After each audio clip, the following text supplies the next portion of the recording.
네, 특성 감사드립니다. 우리 옆에 계신 분들 축복하겠습니다. 사랑합니다. 축복합니다. 감사합니다. 네, 우리 민수기 6장의 말씀으로 우리 자녀들을 축복하도록 하겠습니다. 앞에 화면을 보시면서 우리 자녀들을 축복하겠습니다. 시작. 여호와는 다니와 성은이에게 복을 주시고 다니와 성은이를 지키시길 원하며 여호와는 그의 얼굴을 다니와 성은이에게 비추사 은혜 베푸시기를 원하며 여호와는 그 얼굴을 다니와 성은이로 향하여 드사 평강 주시기를 원하노라. 그들이 이같이 내 이름으로 이스라엘선을 축복할지니 내가 그들에게 복을 주리라. 아멘. 예, 교회에서도 축복하였는데 또 가정에서도 우리 자녀들을 또 학교 가기 전에 또 직장에 출근하실 때 혹은 또 주무실 때 함께 축복했으면 좋을 것 같습니다. 저희가 이제 DC 커리큘럼으로서 대물림 8호를 배우며 4주간의 특별 주제로 현대의 우상들에 대한 것을 이렇게 배워왔는데요. 오늘은 그 마지막 시간이고 이제 대물림 8호를 마치게 되며 다음 주부터는 대물림 9호를 하게 되는데 우리 교회가 이제 D6를 시작한 지 어느새 2년이 지났습니다. 그리고 이제 3년 차로 접어들게 됐는데 이제 3년 차로 접어들면서 요새 제가 이제 새벽에 드리는 기도는 이런 기도를 하게 되더라고요. 하나님 아버지, 우리 창성의 가정들에 하나님의 부흥이 일어나게 해주시옵소서. 그래서 간절히 하나님을 가정에서도 찾게 되고 부모님들과 조부모님들이 사명에 눈을 뜨고 우리의 자녀들이 부모님께 순종해서 D6로 잘 세워지는 그런 가정들을 위해서 제가 기도를 하게 되더라고요. 조금 기도가 바뀌었습니다.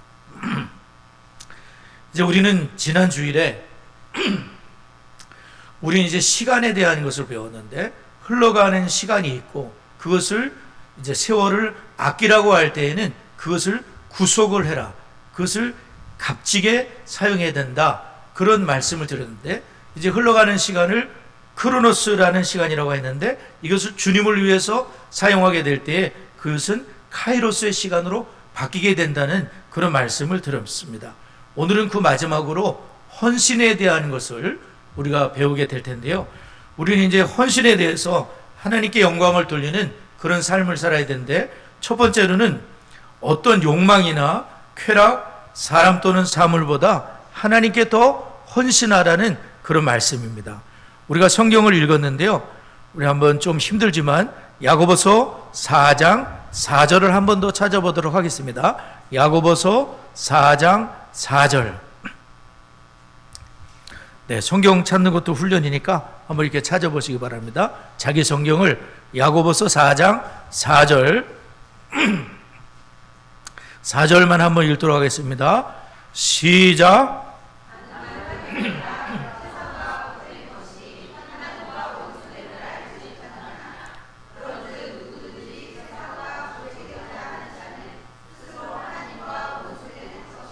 네, 야고보 사도는 세상과 벗이 되어 세상을 가까이 하고 세상을 사랑하게 되고 그렇게 되게 되면은 하나님과 원수가 되는 길이다 이렇게 말을 하고 있고 또한 이것은 영적으로는 간음을 행하는 것과 같아. 신랑이신 예수님이 계시는데 예수님 이외에도 많은 남편을 두는 것과 같겠지요. 그렇게 하면 안 되겠죠. 오직 신랑이신 예수님만 사랑해야 되는데 세상을 남편으로 삼고 간음을 행하고 있는 것이고 그것은 곧 하나님과 원수가 되는 길이라고 야고보 사도는 이렇게 말씀을 했습니다. 그래서 사탄이 하는 가장 열정적인 활동이 무엇이냐면 계속해서 우리가 세상과 벗이 되어 되는 길로 유혹을 하는 것이죠. 그래서 하나님과는 원수되는 자리에 서기를 원하는 것이겠죠. 예로부터 현재까지 사탄이 쓰는 전략 3가지가 있다고 하면 육신의 정욕과 안목의 정욕과 이생의 자랑으로 다 올가면서 넘어지고 타락하게 만드는 그 전법이 사탄이 쓰는 전법입니다. 사탄은 거짓말장이죠. 사탄의 말을 듣고 따르게 되면은 우리는 낭패를 당하게 되는데 거짓의 아비가 사탄이라고 했습니다. 사탄의 거짓말이 무엇이냐면은 탐욕을 자극하는 거죠. 그것이 뭐냐면 내가 그것을 가지면 행복해질 거다. 좀 더 많이 갖게 되면 돈에 대해서, 쾌락에 대해서, 어떤 권세에 대해서 조금만 더 가지게 되면 너는 행복해질 것이다. 그런 진짜 같은 거짓말을 하게 되는 것입니다. 예를 들어서 여호수아가 여리고를 점령할 때에 크게 범죄한 한 사람이 있었습니다. 여러분 아시겠지만 그 사람은 아간이라는 사람이었습니다. 그로 하여금 사탄이 탐욕의 마음을 갖게 했죠. 그래서 여리고 성에서 하나님께 모든 것을 바쳐내는 그 물건 중에 탐심을 내어서 아간이 눈을 딱 봤을 때 너무나 아까운 거예요. 너무나 불태워버리기에는 아까운 것이 눈에 들어왔습니다. 그것이 뭐냐면 신할산의 아름다운 외투 한 벌입니다. 아주 명품 옷입니다. 이 외투 한 벌을 버리기가 너무나 아깝습니다. 이것을 가지면 너무 행복할 것 같은 거예요. 은 200세겔, 야, 두둑한 은이 있게 되면 좋지. 50세겔의 금덩이 하나를 보니까 더 마음이 가는 거예요. 야, 이걸 소유하게 되면 얼마나 좋을까. 온 가족이 행복해질 거야. 언제 그걸 가져보겠어. 절호의 기회야. 아무도 몰라. 그 많은 것 중에 이 작은 거 가져도 돼. 딱 한 번만 말씀을 어겨보자. 하나님도 눈 감아 줄 거야. 그런 거짓말에 충동을 받아 행동으로 옮겼을 때 그는 행복했습니까? 잠깐은 행복했을지 몰라요. 가짜 행복을 누리며 그 가족이 행복했습니까? 그가 속한 공동체는 어떻게 되었나요? 아간의 죄로 인해서 이스라엘의 공동체는 첫 패배를 당하게 되면서 38명이 아이성 싸움에서 죽었습니다. 아간의 죄로 인해서 38명이 죽임을 당했습니다. 아간 한 사람으로 인해서 아들들과 딸들, 장래가 촉망되는 그 모든 친구들이 전부 다 온 가족과 재물과 함께 돌에 맞아 돌무덤에 되고 말았습니다. 자신의 탐욕으로 인해서 아버지의 잘못된 선택으로 온 가족을 멸망으로 이끌게 된 것이죠. 이것이 사탄이 주는 탐욕의 결과입니다. 아담과 하와도 마찬가지죠. 아담과 하와에게 선악을 알게 하는 나무의 열매를 먹으면 너희 눈이 밝아져 하나님처럼 될 것이다. 이런 얘기를 했습니다. 하나님은 반드시 그걸 먹으면 죽을 것이라 얘기했지만 사탄은 결코 죽지 않을 것이다. 이 더 좋은 기회를 하나님이 뺏으려고 한다. 더 멋지게 될 수가 있다. 그렇게 하면서 아담과 하와가 선악과를 따먹었을 때 하나님처럼 된 것이 아니라 정말 축복의 근원이 되신, 만복의 근원이 되신 그 하나님과 연결될 때에 참 인생이 행복하고 감사한 그 하나님과 죄로 인해 끊어지게 되는 그런 일이 되고 말았습니다.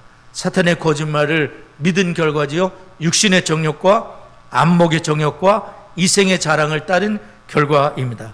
예수님도 이 사탄에게 공생을 시작하시기 전에 40일을 금식하시고 시험을 당하셨어요. 예수님은 사탄에게 시험을 당할 때에 40일 굶은 상태에 계시고 광야에서 고독한 상태에 계시지만 예수님은 돌을 떡으로 만들어 먹어라 그 유혹에 넘어가지 않았습니다. 내가 비록 굶주리고 내가 비록 광야에서 고독한 삶을 살고 있지만 하나님 아버지만 계시면 나는 행복한 존재이다. 하나님이 모든 것을 공급해 주실 것이다. 그 하나님을 온전히 신뢰하고 하나님이 신명기에서 말씀하셨던 신명기 8장 3절 사람의 떡으로만 살 것이 아니요 하나님의 입으로 나오는 모든 말씀으로 산다. 아멘. 이 말씀을 가지고 성령의 검으로 말씀으로 마귀 사탄을 물리치셨죠. 신명기 6장 16절 주 너희 하나님을 시험하지 말아라. 신명기 6장 13절 주 너희 하나님께 경배하고 다만 그를 섬기라 하면서 예수님은 말씀을 가지고 새겨진 말씀을 가지고 사탄 마귀를 물리치시고 나의 모든 행복은 세상에 있는 것이 아니라 우리 하나님 아버지께 순종하고 그 하나님을 따르는 것이 나의 진정한 삶의 목적이며 행복이라고 하면서 사탄 마귀를 물리치신 것이죠. 세상의 욕망과 쾌락, 사람, 세상의 어떤 것들을 추구할 때 행복할 것 같지만 사실은 그렇지가 않고 오직 하나님께 헌신할 때 주일이면 하나님께 온전히 예배를 드리게 될 때에, 하나님을 경배하게 될 때에 우리는 행복한 진정한 만족을 누리는 복된 심령이 된다는 것을 믿으시기를 바랍니다. 오늘 사도행전 12장도 읽었었는데요, 거기 보면 하나님께 영광을 돌리지 않고 자기가 모든 대단한 존재가 된 것처럼 모든 하나님의 영광을 자기가 독차지했던 한 사람이 나옵니다. 그 사람이 누구냐면 헤롯 왕입니다. 헤롯 왕은 로마의 황제를 뒤에 업고서 굉장한 권세를 갖고 있던 그런 사람이었습니다. 그런데 어느 날 이 사람이 요세푸스의 기록에 따르면은 굉장히 자기가 대단한 사람처럼 신적인 존재처럼 여겨지는 걸 원했던 것 같아요. 그래서 옷을 은빛 찬란한 옷을 입었습니다. 태양이 떠오르게 되면 옷이 빛이 나기 시작하면서 엄청난 존재로 비춰지게 되는 거예요. 그거 노린 거죠. 그렇게 하면서 은빛 찬란한 옷을 입고 태양이 떠오르는 그 시점에 딱 단상에 서서 연설을 하게 됐는데, 사람들이 딱 보고서 저건 사람의 소리가 아니다, 저분은 사람이 아니라 신이다 라고 했을 때에 헤롯이 그것을 즉시 중단을 시켰어야 돼요. 아닙니다, 나는 사람입니다, 이렇게 얘기를 해야 되죠. 근데 이 사람은 그러고 싶지 않았어요. 그렇지, 나는 특별한 사람이지, 나는 신이지, 그런 대접을 받아도 돼, 이렇게 생각했는지 그것을 중단시키지 않았을 때 하나님이 이렇게 보시고 기가 차신 거예요. 가만 놓으면 안 되겠네. 하나님이 벌레를 보내셔가지고 충이 먹어서 죽게 되었다. 세상에 대단한 권세를 갖고 있던 그 사람도 하나님이 딱 한 번 손을 대시니까 그냥 죽었는데, 충이 먹어서 앓다가 이 사람이 세상을 떠났는데 5일간을 앓았다 그래요.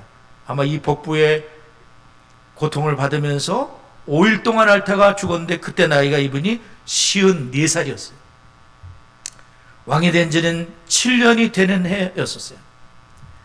하나님께만 헌신을 하고 하나님을 높였다면 하나님이 많은 세월 동안 그 자리에 있게 하셨겠죠. 그러나 하나님께서 하나님의 영광을 내가 받아야지 하고 교만을 떨었을 때 하나님이 딱 치시니까 5일 만에 세상을 떠나고 말았다는 것입니다.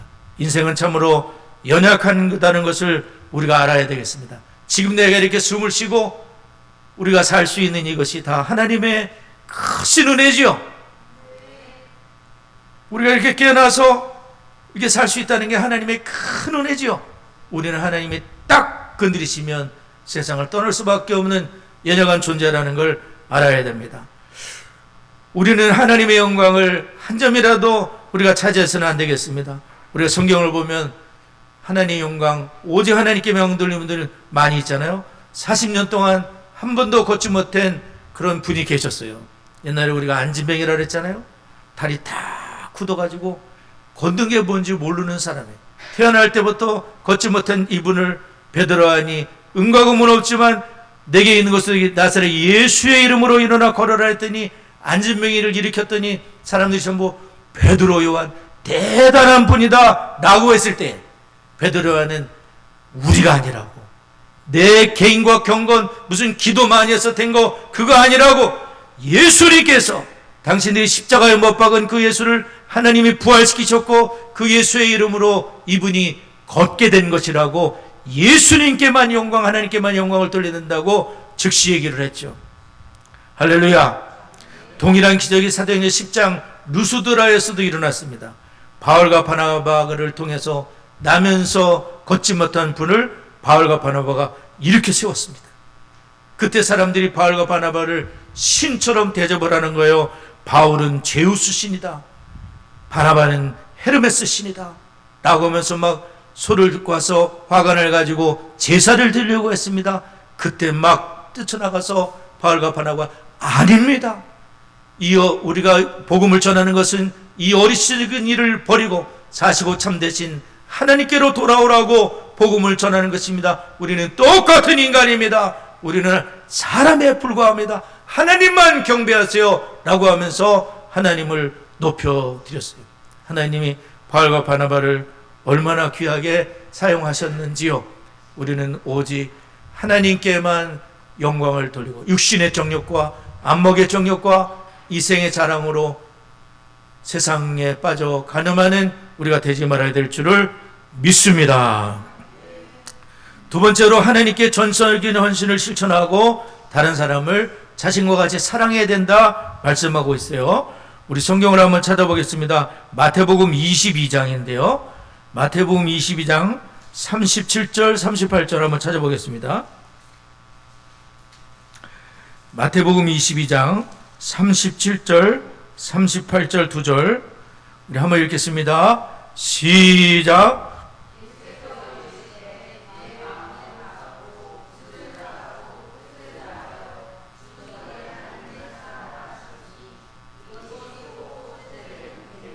네, 예수님께서는 하나님 아버지께서 출애굽 20장에서 하셨던 것처럼 하나님 아버지를 마음을 다하고 뜻을 다하고 마음을 다하고 목숨을 다하고 뜻을 다해서 하나님을 사랑하는 것이 크고 첫째 되는 계명이라고 말씀했습니다. 신명기 6장 5절을 저희들이 암송했는데요. 너는 마음을 다하고 뜻을 다하고 힘을 다해 네 하나님 여호와를 사랑하라 그랬잖아요. 근데 예수님은 뭐라 그랬냐면 네 마음을 다하고 목숨을 다하고 뜻을 다하여 주 너의 하나님을 사랑하는 것이 크고 첫째 되는 계명이라고 말씀했어요. 힘을 다하여라는 것을 목숨을 다하여로 주님이 바꿔놓으셨죠. 이것이 뜻하는 바가 무엇이죠? 모든 것을 다한다라는 것을 3번이나 말씀한 걸 보면 우리가 주님을 사랑할 때에는 항상 하나님을 첫 자리에 모시고 마음을 다하고 목숨을 다하고 뜻을 다해서 하나님을 사랑하고 또한 이 하나님을 사랑할 때에 이웃을 내 몸처럼 사랑하는 하나님의 사람이 되는 줄을 믿습니다. 예수님이 저희들을 사랑할 때에 독생자 예수님을 아낌없이 내어주신 그 사랑을 기억하면서 하나님을 사랑하고 이웃을 사랑하는 것이 모든 성경 구약 성경의 요약이라고 예수님은 말씀했습니다. 마지막으로는 그리스도에 대한 우리의 헌신은 가족에 대한 우리의 헌신보다 훨씬 더 커야 된다고 말씀하시는데요. 누가복음 14장 26절을 한번 보겠습니다. 누가복음 14장 26절.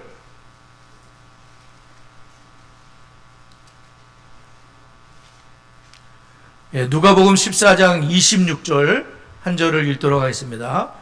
네, 같이 읽습니다. 시작.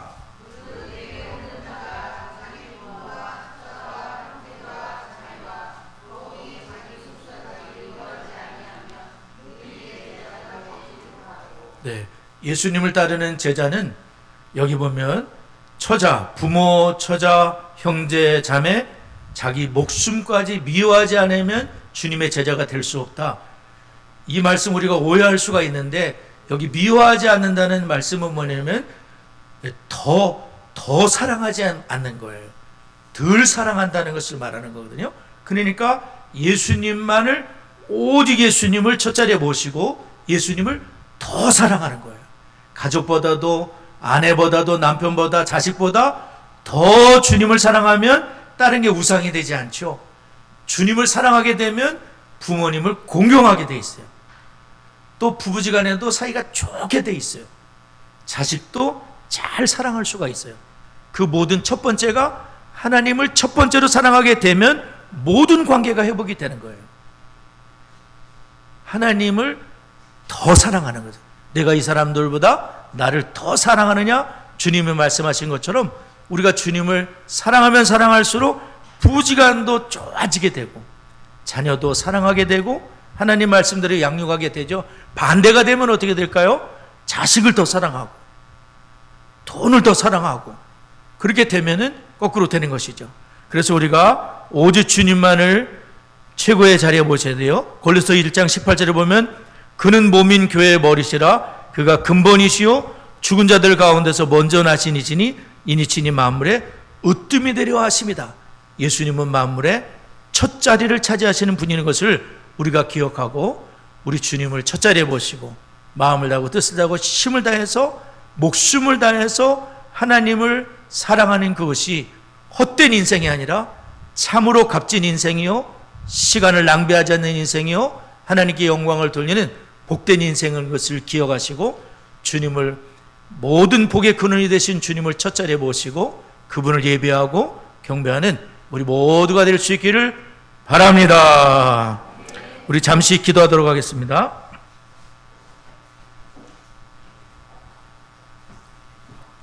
우리 좋으신 하나님을 찬송하면서 우리 잠시 합심해서 기도하도록 하겠습니다.